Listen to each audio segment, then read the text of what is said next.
اللہ الرحمن الرحیم اللہم صلی علی محمد و آل محمد رب اشرح لی صدری ویسر لی امری واحلل عقدۃ من لسانی یفقہوا قولی۔ ناظرین کرام، قرآن اور اہل بیت اطہار چینل سے آپ سے مخاطب ہیں۔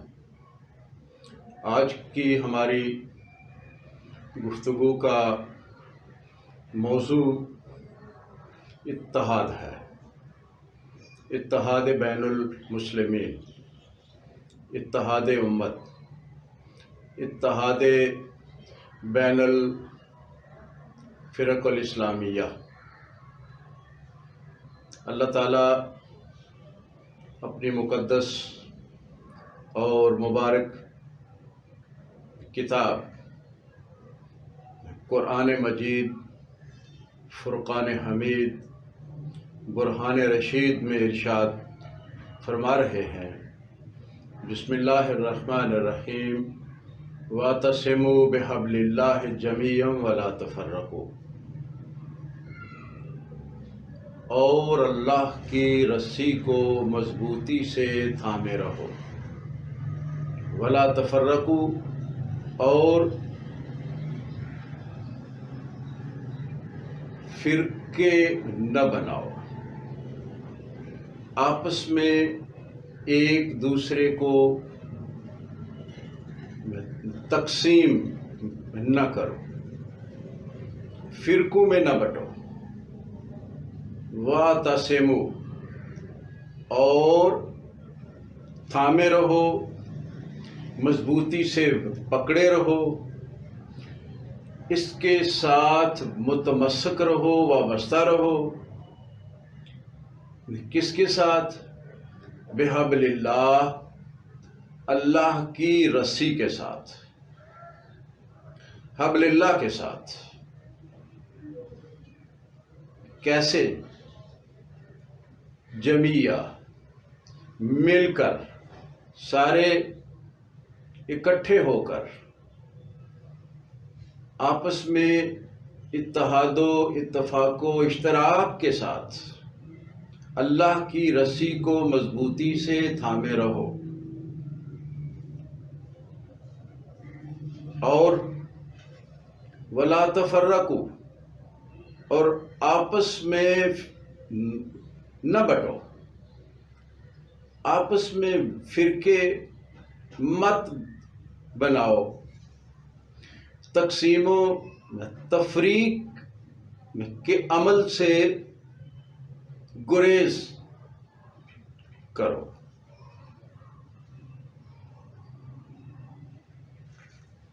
سامعین کرام و ناظرین کرامی بقدر،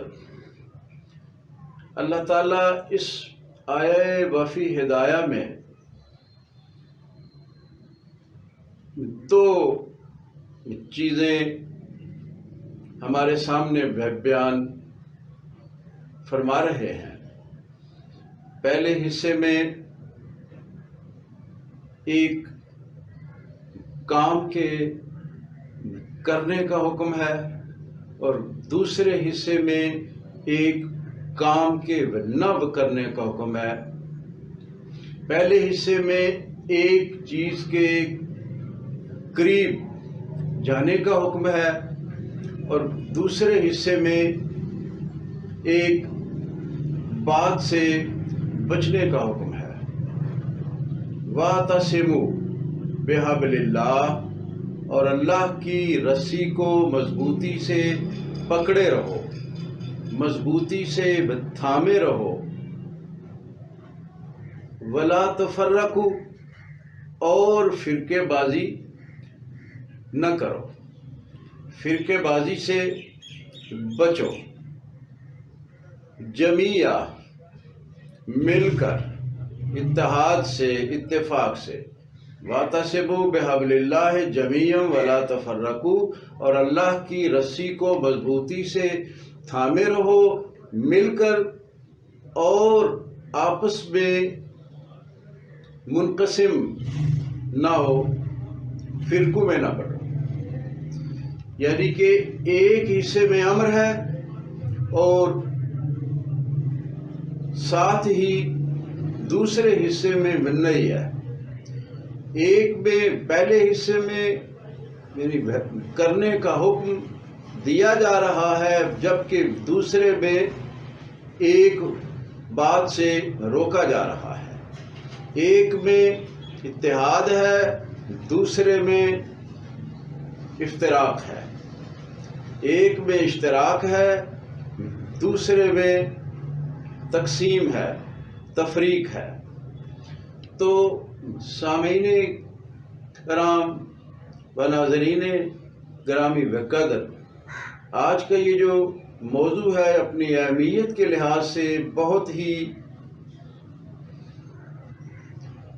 گراں قدر ہے، اس کی بہت زیادہ اہمیت ہے. اور اس وقت جو امت مسلمہ کو مسائل درپیش ہیں اور جو انتہائی تشویشناک صورتحال سے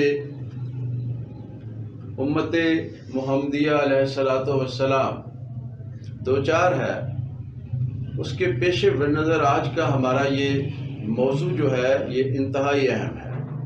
اور اگر ہم نے صدق دل سے اس کے مضمرات میں جانے کی اور اس کے پیچھے جو اسباب و عوامل ہیں ان کو جاننے کی اور پھر جو وجوہات ہیں ان کو دور کرنے کی اگر سچائی سے اور خلوص سے اور ایک مسلمان بن کر ان کو دیکھنے کی کوشش کی تو انشاءاللہ العزیز اس کے اچھے اثرات ہمارے معاشرے پہ مرتب ہوں گے. ناظرین، اللہ تعالیٰ فرما رہے ہیں کہ اللہ کی رسی کو مضبوطی سے تھامے اور تفرقوں میں نہ پڑو، اختلافات میں نہ پڑو،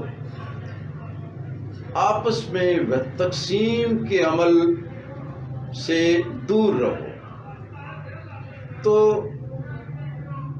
ایک لمحے کے لیے میری آپ سے گزارش ہے کہ ایک سچے مسلمان کی حیثیت سے شیعہ، سنی، دیوبندی، اہل حدیث، بریلوی، ان تفریقات سے ہٹ کے، ان تفریقات سے بالا تر ہو کے ایک لمحے کے لیے سوچیں کہ اللہ نے ہمیں جس کام کے کرنے کا حکم صادر فرمایا اور جس کام سے بچنے کا، دور رہنے کا، جس کام کے نہ کرنے کا ارشاد ہمیں صادر فرمایا، کیا ہم ان دونوں کاموں، ان دونوں احکامات پہ عمل پیرا ہیں؟ میں نہیں سمجھتا کہ ایک عام معمولی سی سمجھ بوجھ کا انسان بھی اس آیت کو پڑھ کر اور اپنے معاشرے پہ، اپنے گرد و پیش پر نگاہ دوڑا کر اس سوال کا جواب نہ دے سکے. یہ اتنا سادہ اور آسان سوال ہے کہ جس کا جواب ڈھونڈنے میں ہمیں کہیں کسی کے پاس جانے کی ضرورت جو ہے وہ نہیں ہے، بلکہ صورتحال ہمارے سامنے ہے اور ہمارے سوال کا جواب بھی نوشتہ دیوار ہے. ہم بطور امت محمدیہ علیہ السلام اگر آج دیکھتے ہیں تو اللہ نے ہمیں مسلمان قرار دیا تھا. وَسَمَّاكُمُ الْمُسْلِمِينَ، اس اللہ نے تمہارا نام مسلمان رکھا ہے. تمہیں مسلم کا نام دیا ہے. کس نے؟ ہمارے خالق نے، ہمارے مالک نے، ہمارے پروردگار نے. لیکن آج ہم خود کو مسلمان کہلا کر نہ ہماری تسلی و تشفی ہوتی ہے، نہ ہمیں اطمینان کامل ہوتا ہے، اور نہ ہمیں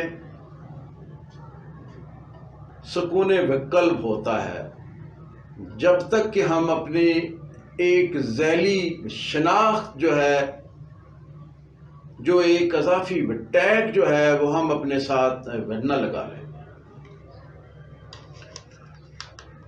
انسان تو انسان، آدمی تو آدمی، بندے تو بندے، بشر تو بشر. ہم نے تو اپنی مساجد تک کو علیحدہ علیحدہ مسلکی شناخت دے رکھی ہے. میں پوری ذمہ داری سے یہ کہہ رہا ہوں، اور مجھے یہ کہنے میں کوئی بات بھی نہیں ہے کہ مجھے کسی مسجد کے سامنے جا کر کھڑا کر دیں، کسی مدرسے کے سامنے جا کر کھڑا کر دیں.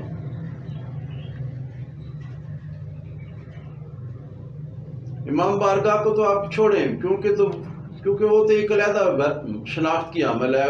یعنی امام بارگاہ کا نام سنتے ہی، دیکھتے ہی، پڑھتے ہی ہم جان جاتے ہیں کہ یہ مکتب تشیع کی ایک عمارت ہے. کیونکہ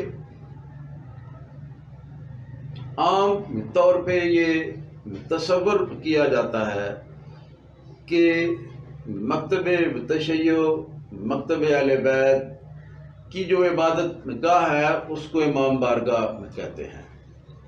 ہاں، امام بارگاہ ہماری عبادت گاہ ہے، لیکن امام بارگاہ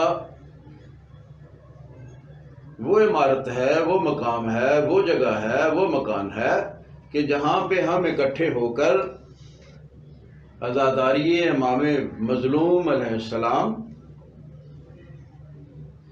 برپا کرتے ہیں، اور ہمارے نزدیک امام مظلوم کا ذکر، ان کے فضائل و مناقب و مصائب بھی ہمارے لیے بہت عظیم عبادت ہے.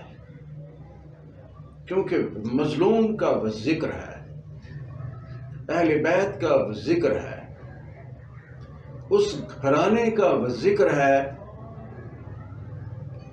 کہ جس کو اللہ نے اپنی عبادت میں، یعنی نماز میں شامل درود جو ہے وہ کیا ہے. تو امام بارگاہ میں ہم عبادت کرتے ہیں، لیکن فضائل و مناقب و مصائب اہل بیت کی شکل میں، مجالس اذا کی شکل میں، صف اذا کی شکل میں. لیکن مکتب تشیع اور مکتب اہل بیت میں بھی مسجد امام بارگاہ سے ایک علیحدہ مقام ہے کہ جہاں پہ صرف اس اللہ کی عبادت جو ہے وہ کی جاتی ہے، اور اس کی بندگی یعنی نماز جو ہے وہ ادا کی جاتی ہے. آپ یہ ذہن میں رکھ لیں کہ مکتب تشیع میں امام بارگاہ اور مسجد دو علیحدہ علیحدہ مقامات ہیں۔ تو میں بات چیت کر رہا تھا کہ مجھے کسی مسجد کے سامنے اور کسی مدرسے کے سامنے جا کر وہ کھڑا کر دیں تو میں آپ کو اس مسجد کا نام، اس مسجد کے یا مدرسے کے نام کے بورڈ کو دیکھ کر یہ آپ کو بتا سکتا ہوں کہ یہ کس مسلک کی، کس مکتبہ فکر کی، کس فرقے کی یہ مسجد ہے۔ گویا کہ ہم نے وہ جگہ جو خالصتاً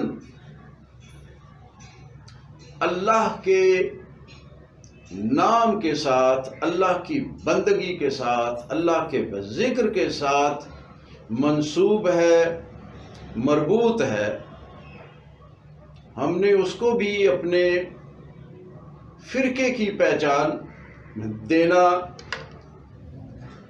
ضروری سمجھا۔ حالانکہ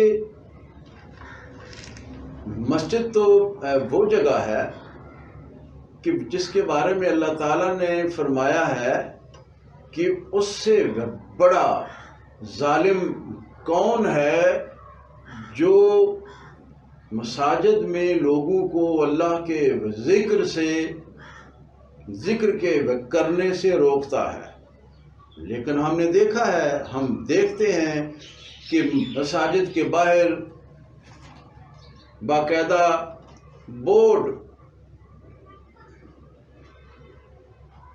آویزاں ہوتے ہیں کہ یہ فلاں فرقے کی مسجد ہے، اس میں اس فرقے کے لوگوں کے علاوہ کسی دوسرے مسلمان کو نماز کے فریضے کی ادائیگی کی اجازت نہیں ہے۔ اور اگر آپ غلطی سے آپ کی اس بورڈ پہ نظر نہیں پڑی اور آپ نے جا کے اس مسجد میں نماز پڑھنے کی کوشش کی، ارادہ کیا، تو آپ کے طریقہ وضو کو دیکھ کے یا آپ کے طریقہ نماز کو دیکھ کے آپ کو بازو سے پکڑ کے یا گریبان سے پکڑ کے مسجد کی انتظامیہ یا مسجد کے نمازی مسجد سے آپ کو نکال دیں گے۔ بعض مساجد میں تو ایسے بھی ہوتا ہے کہ پھر اس مسجد کو یعنی کہ غسل دیا جاتا ہے کہ فلاں فرقے کا آدمی آ گیا تھا جس نے ہماری مسجد کو، ہماری عبادت گاہ کو ناپاک کر دیا ہے۔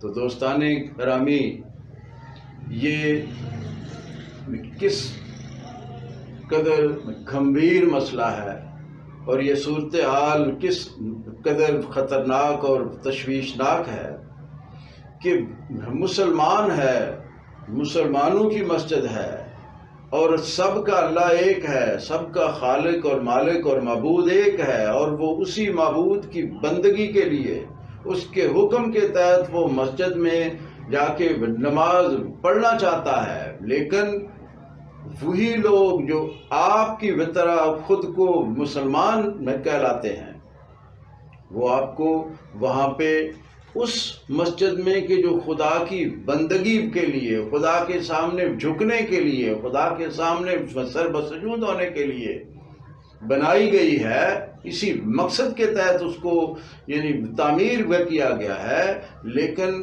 صرف اس بات پہ کہ آپ چونکہ دوسرے مسلک سے ہیں، دوسرے فرقے سے ہیں، دوسرے مکتبہ فکر سے ہیں، لہذا آپ کو یہاں پہ اسی خالق کے سامنے جھکنے کی، اس کی عبادت کرنے کی اجازت نہیں دی جا سکتی۔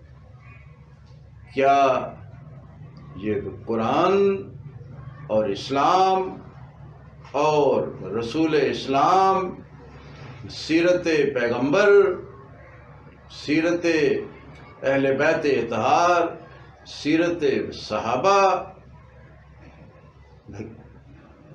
سے مطابقت یہ آپ کا رویہ اور عمل رکھتا ہے؟ سادہ سا سوال ہے۔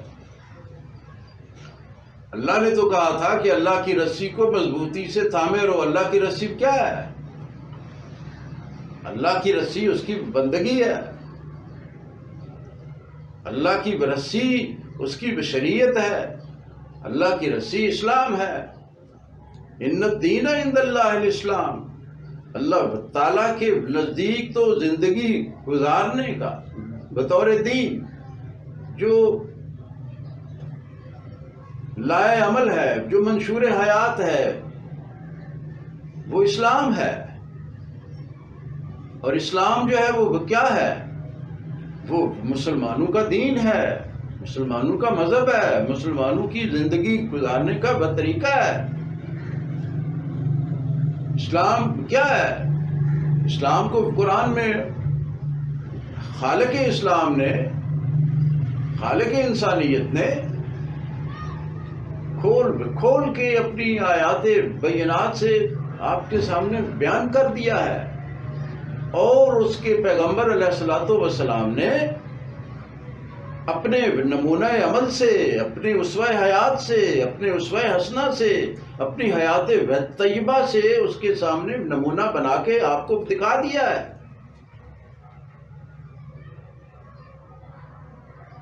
اور یعنی کہ اللہ تعالیٰ فرما رہے ہیں کہ ان الدین عند اللہ الاسلام، یہی اسلام جو میرا نبی تمہیں یعنی کہ سکھا رہا ہے، تمہیں بتا رہا ہے، تمہیں پڑھا رہا ہے، تمہیں اپنے نمونے عمل سے دکھا رہا ہے، یہی اسلام ہے۔ اس سے ہٹ کے اللہ کو وَمَن یبتغِ غیر الاسلام دینا فلن یقبل منہ، اور اگر کسی نے اس سے ہٹ کے، اسلام سے ہٹ کے انحراف اور اعراض جو ہے وہ کر کے کسی اور دین کو اپنے لیے نمونہ حیات بنا لیا، منشور زندگی بنا لیا، تو اللہ تعالیٰ فرما رہے ہیں کہ وہ چاہے کتنا ہی اچھا ہو، کتنا ہی بہتر ہو، کتنا ہی آسن ہو، وہ تم سے قبول نہیں کیا جائے گا، اس کو مسترد کیا جائے گا۔ لیکن ہم اپنی پوری توانائیوں کے ساتھ، اپنی پوری کوششوں کے ساتھ، شب و روز کی جد و جہد کے ساتھ ہم اسی اسلام کی نفی کرنے میں لگے ہوئے ہیں۔ یقین جانیے کہ جب سے اسلام فرقوں میں بٹا ہے، جب سے اسلام شیعہ، سنی، بریلوی، اہل حدیث، دیوبندی کی اس نے شکل اختیار کی ہے، جب سے یہ اسلام کے بحر مواج سے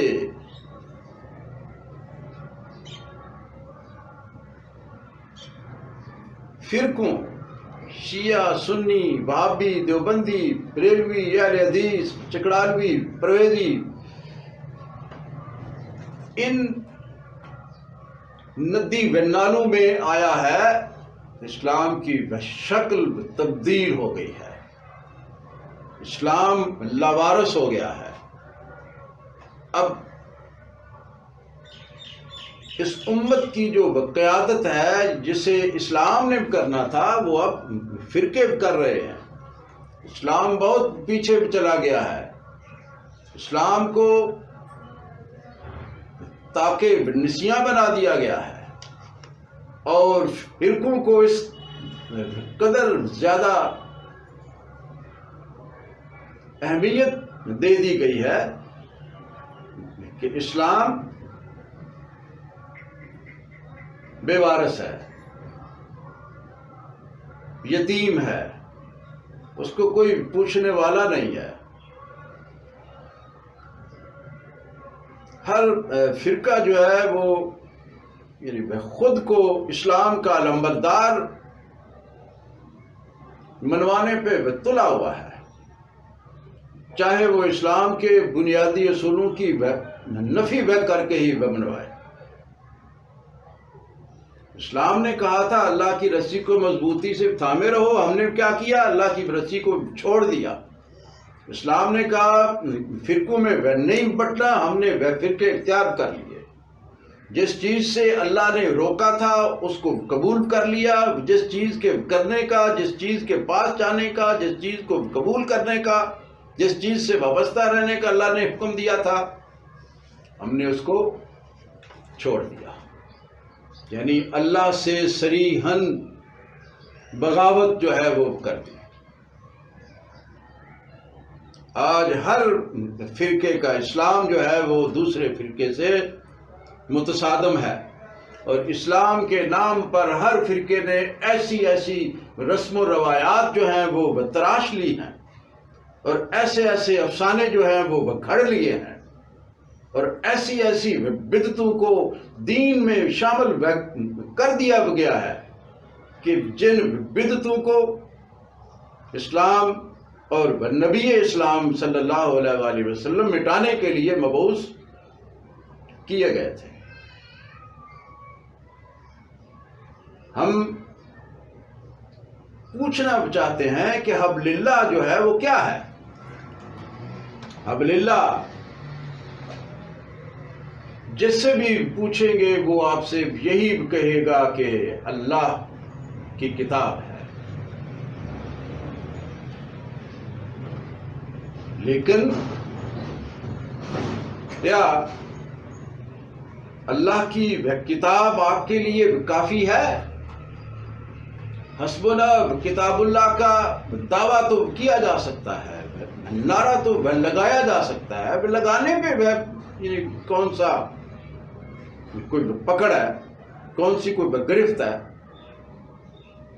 لیکن کیا واقعی قرآن آپ کے لیے کافی ہے؟ ناظرین کرام، اگر قرآن آپ کے لیے کافی ہوتا تو نبی صلی اللہ علیہ وآلہ وسلم اپنے آخری خطبہ میں امت کو بار بار یہ تاکید نہ کر کے جاتے اور نہ یعنی کہ حکم دیتے کہ انی تارک فیکم ثقلین کتاب اللہ و ترتی اہل بیتی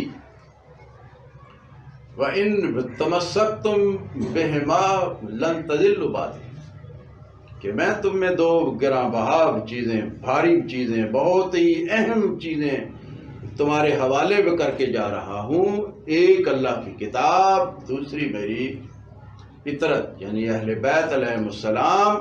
اور اگر تم ان دونوں سے وَإِن تَمَسَّكْتُمْ بِهِمَا، اور اگر تم ان دونوں سے کتاب اللہ سے اور اطرت تو اہل بیت سے وابستہ رہو گے، ان کو مضبوطی کے ساتھ پکڑے رہو گے، ان سے جڑے رہو گے، لن تضلوا بعدی، تو تم میرے بعد مس گائیڈ نہیں ہوگے۔ تمہاری گمراہی کا، تمہارے بھٹکنے کا، تمہارے رستے سے ادھر ادھر ہونے کا کوئی امکان ہی نہیں ہے، اگر تم شرطے کہ ان دونوں سے وابستہ رہے۔ یعنی جو حبل اللہ ہے وہ قرآن اور اہل بیت ہیں۔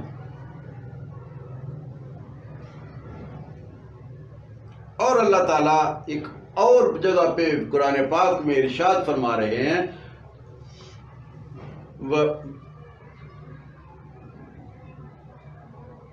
کہ ہم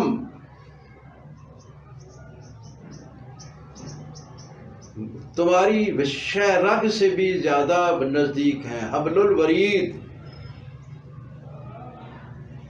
ہم تمہاری شہ رگ سے بھی زیادہ نزدیک ہیں۔ اب یہ جو یعنی حبل اللہ ہے اور حبل الورید ہے، اگر آپ تھوڑا سا اس میں تفکر کر لیں، یعنی میں اکثر میں کہا کرتا ہوں کہ قرآن کی تفسیر قرآن ہی کرتا ہے۔ اگر آپ قرآن سے کچھ پوچھنا چاہیں، قرآن سے کچھ سیکھنا چاہیں، قرآن سے کچھ سمجھنا چاہیں، تو قرآن آپ پہ آپ کے والدین سے بھی زیادہ مہربان و شفیق ہے۔ یہ آپ کو گمراہی سے بچاتا ہے، کیونکہ یہ حبل اللہ ہے، اور اسی لیے اللہ نے اس کے ساتھ متمسک رہنے کا آپ کو یعنی کہ حکم جو ہے وہ دے رکھا ہے۔ تو جو حبل الورید ہے،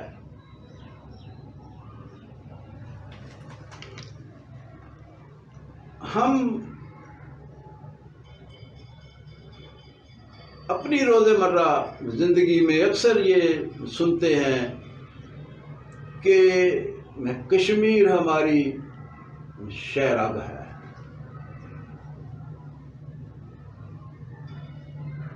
ہم اس پہ سمجھوتا نہیں کر سکتے، یہ بابائے قوم نے ہمیں کہا تھا کہ کشمیر ہماری شہرگ ہے۔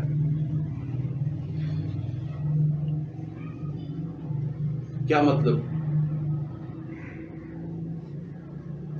مطلب یہی ہے کہ ہم اس کے بغیر ہماری زندگی، ہماری بقا اور ہماری ایگزسٹنس ممکن ہی نہیں، ہم اپنی زندگی کا اس کے بغیر تصور ہی نہیں کر سکتے۔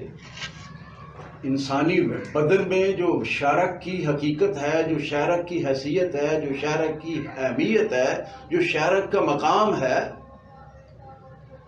کون زیرو اس سے ناواقف ہے؟ اگر آپ کی شارک کو کاٹ دیا جائے تو آپ کا تار نفس ٹوٹ جائے گا، آپ کا پیمانہ زندگی میں چھلک جائے گا۔ تو اللہ تعالیٰ فرما رہے ہیں کہ ہم تمہاری شہرگ سے بھی زیادہ بنزدیک ہیں، ہم تمہاری حبل الورید سے بھی زیادہ بنزدیک ہیں۔ اور ادھر اللہ تعالیٰ فرما رہے ہیں کہ وَاعْتَصِمُوا بِحَبْلِ اللَّهِ جَمِيعًا، اللہ کی رسی کو مضبوطی سے تھامے رہو۔ اور رسول اللہ صلی اللہ علیہ وآلہ وسلم فرما رہے ہیں کہ اللہ کی جو رسی ہے وہ کیا ہے؟ قرآن اور اہل بیت ہیں۔ تو آپ کو اس تعلق کو جڑتے ہوئے کوئی احساس آپ کے ذہن میں پیدا جو ہے وہ نہیں ہو رہا کہ اللہ جس کو حبل الورید کہہ رہا ہے وہ کیا ہے؟ آپ کی زندگی ہے نا۔ تو آپ کی زندگی سے بھی وہ اللہ جو ہے وہ قریب ہے، اور اللہ اور اللہ کی رسی دو چیزیں نہیں ہیں، ایک ہی چیز ہے۔ کیونکہ اللہ کا جو منشا ہے، جو مقصود ازدی ہے، وہ یہی ہے کہ یہ کائنات اور اس میں بسنے والے اسلام کے اصولوں کے مطابق، اسلام کے سرمدی اور ذرعی اصولوں کے مطابق اس دنیا کو ہی فردوس بری میں تبدیل کر دیں۔ اور یہ دنیا فردوس بری میں تب ہی تبدیل ہو سکتی ہے جب اسلام کے ذرعی اور سرمدی اصولوں پہ خلوص قلب کے ساتھ وہ عمل پیرا ہوگی۔ اور وہ کیسے عمل پیرا ہوگی؟ حبل اللہ کو مضبوطی سے پکڑ کے، یعنی جو قرآن کی تعلیمات ہیں اور جیسے محمد و آل محمد علیہ السلام نے اپنی سیرت طیبہ سے ہمارے سامنے اسلامی تعلیمات کے ذرعی نمونے پیش کیے ہیں اور اپنی تعلیمات سے ان کی تشریح و توضیح و تفسیر بیان کی ہے. جب تک ہم اس پہ عمل پیرا نہیں ہوں گے نہ تو ہم حبل اللہ کو مضبوطی سے پکڑے رہنے کا دعویٰ کر سکتے ہیں اور نہ ہی جو حبل الورید ہے وہ ہماری اپنی جگہ پہ قائم رہنے کی ضمانت مہیا کر سکتی ہے. کیونکہ اسلام کی حبل الورید جو ہے وہ حبل اللہ ہے اور حبل اللہ جو ہے وہ محمد و آل محمد علیہ السلام ہے. قرآن اور اہل بیت اطہار ہیں. قرآن اور اطرت اہل بیت ہیں. اطرت و اہل بیت ہیں. تو اگر ہم اللہ کی رسی کو مضبوطی سے نہیں تھامیں گے، دعوے کرتے رہیں گے لیکن عمل سے اس کا انکار کرتے رہیں گے، تو ہمارے لیے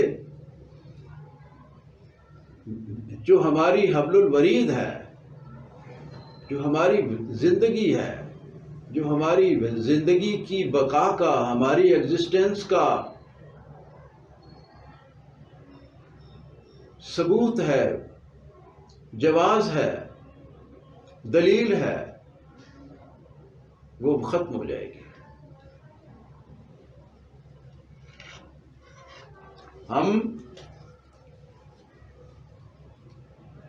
بھلے اپنی اپنی جگہوں پہ شیعہ، سنی، وہابی، دیوبندی، بریلوی، اہل حدیث بنے رہیں، لیکن اللہ کا کبھی بھی یہ منشا نہیں رہا کہ میرے حبیب کی امت فرقوں میں بٹتی چلی جائے. اب تو یہ کیفیت ہے کہ فرقے کے اندر فرقے اور گروہ بازی ہو رہی ہے، فرقے کے اندر فرقے بن رہے ہیں اور ایک ہی فرقے کے مختلف جو گروہ ہیں وہ ایک دوسرے کو دین سے خارج ہونے کے سرٹیفکیٹ جو ہے وہ جاری کر رہے ہیں، چاہے شیعہ ہوں، سنی ہوں، جو بھی ہو. ہمارے سامنے کی صورتحال ہے. آج بریلوی بھی کتنے گروہ میں تقسیم ہے، شیعہ کتنے گروہ میں تقسیم ہے، دیوبندی کتنے گروہ میں تقسیم ہے. ایون کہ جو اہل حدیث ہیں ان میں بھی مختلف سوچ کی لہریں ہیں اور ساری کی ساری اسلام سے متصادم ہے. لہذا جو اللہ کا حکم ہے ہمیں اس کو اپنا حرز جاں بنانا چاہیے. ہمیں اللہ کے یعنی حکم سے انحراف جو ہے وہ نہیں کرنا چاہیے. ہم تو اپنے قول و فعل سے، اپنی سوچ اور فکر سے اللہ کے حکم کی صریحاً بغاوت کے مرتکب ہو رہے ہیں.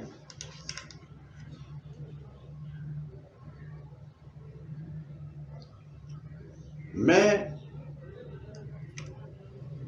انشراح صدر کے ساتھ، اور میری بات کو کسی فرقے یا مسلک پہ نہ لیجیے گا، اور میں پوری اللہ تعالیٰ کے سامنے اپنے ضمیر کو حاضر ناظر جان کر میں یہ کہہ رہا ہوں کہ مکتب اہل بیت کے نام پر آج جو مکتب تشیع ہم دیکھ رہے ہیں، اس میں بہت ساری باتیں ہیں جو کہ اسلام کے اصولوں سے ہی متصادم ہیں، لیکن ہم محبت اہل بیت کے نام پہ، عقیدت اہل بیت کے نام پہ، مودت اہل بیت کے نام پہ ہم ان سے اس طرح مضبوطی سے جڑے ہوئے ہیں کہ جیسے یہی دین ہے، جبکہ سیرت معصومین علیہ السلام سے اس کا ہمیں کوئی جواز ہی نہیں ملتا۔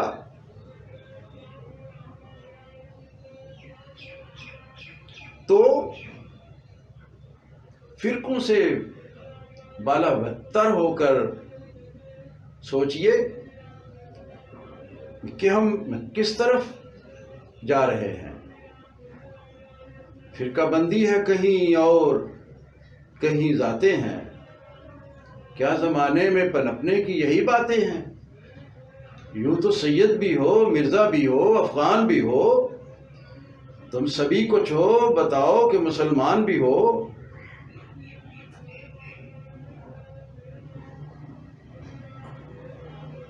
وضع میں تم ہو نصارا تو تمدن میں ہنود،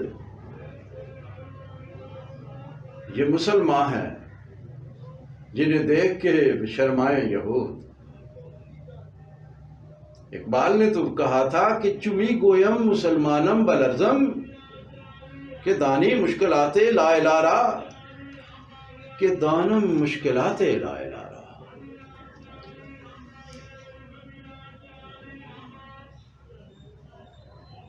کہ جب میں لا الہ الا اللہ اپنی زبان سے کہتا ہوں تو مجھ پہ ایک کپ کپی ایک لرزہ طاری ہو جاتا ہے، کیونکہ میں سمجھتا ہوں کہ لا الہ الا اللہ کہنے کے بعد ایک انسان پہ، ایک مسلمان پہ کتنی بھاری ذمہ داریاں عائد ہو جاتی ہیں۔ تو میں ان ذمہ داریوں کے تصور کو اپنے ذہن میں لا کے کانپنے لگتا ہوں۔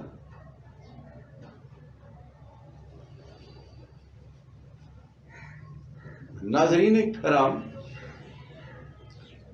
ہم اس موضوع پہ بہت کچھ کہہ سکتے ہیں، لیکن بقول باقی صدیقی کے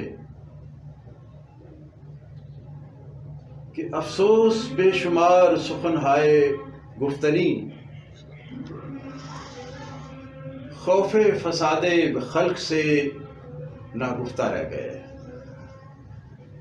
خوف فساد خلق ہمیں مزید کچھ کہنے کی اجازت جو ہے وہ نہیں دے رہا، وگرنہ برادران اسلام حالات بہت سنگین ہیں۔ ہم نے جو 1.5 اینٹ کی مسجد اپنی علیحدہ علیحدہ بنائی ہوئی ہے، یہ 1.5 اینٹ کی مسجدیں، یہ فرقے، یہ مکاتب فکر جو کبھی جو ابتدا میں شاید نیک بنشتی ہی سے وجود میں آئے ہوں یا لائے گئے ہوں، لیکن اب یہ فرقے اسلام کے لیے زہر قاتل ہیں۔ کاش کہ یہ امت پیغام غدیر پہ اپنی ذاتی اغراض کا شکار نہ ہوتی اور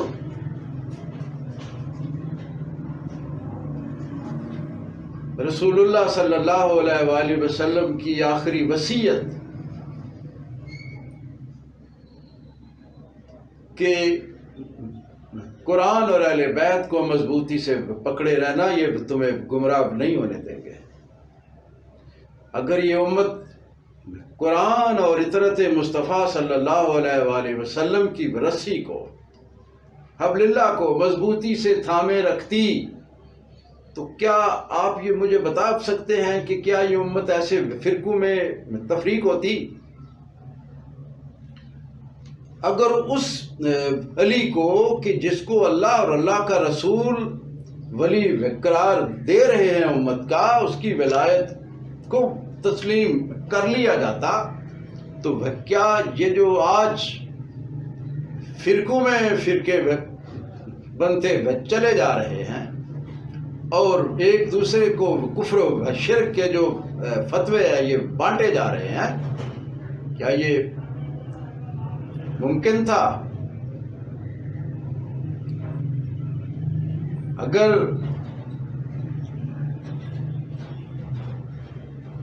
اللہ کے بنائے ہوئے ولی کو یہ امت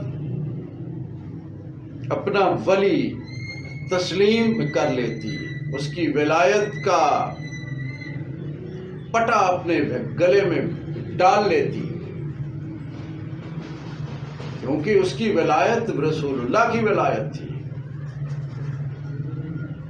رسول اللہ نے کہا تھا کہ من کنت مولا ہو فہذا علی مولا ہو، جس کا میں مولا ہوں، جس کی گردن میں میری ولایت کا پٹا ہے، اور جیسے میری ولایت کا پٹا ہے، جس کیفیت میں میری ولایت کا پٹا ہے، جس انداز میں میری ولایت کا پٹا ہے، ویسے ہی اس امت کی گردن میں علی کی ولایت کا پٹا ہے۔ جیسے میں تمہاری جانوں پہ اولا ہوں، جیسے میرا تمہاری جانوں پہ تصرف ہے، ویسے ہی میرے بعد علی کا بھی تمہاری جانوں پہ ویسے ہی اور اتنا ہی اسی کمیت و کیفیت میں تصرف ہے۔ لیکن حسبنا کتاب اللہ حاوی ہو گیا، اور اللہ کا فرمان، اللہ کے رسول کا فرمان پس پشت ڈال دیا گیا۔ اللہ تعالی ہمیں